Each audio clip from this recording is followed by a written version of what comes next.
నిజానికి ఈరోజు తీసుకున్న అతి ముఖ్యమైన నిర్ణయం ధాన్యం కొనుగోళ్లలో రాష్ట్ర వ్యాప్తంగా ఏదైతే రాష్ట్ర ప్రభుత్వ నిర్లక్ష్యం వల్ల రైతులు తీవ్రంగా నష్టపోతూ ఉన్నారు.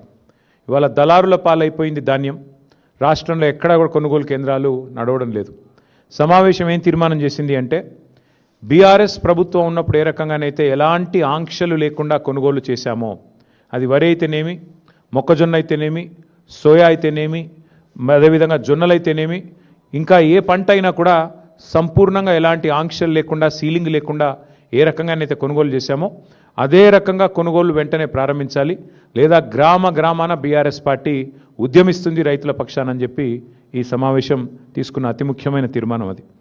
అట్లాగే ధాన్యం కొనుగోలు చేయడానికి కూడా చివరికి మంత్రివర్గ ఉపసంఘాలు వేసి వాటిని కూడా ఒక పెద్ద గొప్ప విషయంలాగా ఏదైతే రాష్ట్ర ప్రభుత్వం చెప్పుకునే ప్రయత్నం చేస్తున్నదో దాన్ని తీవ్రంగా ఖండిస్తూ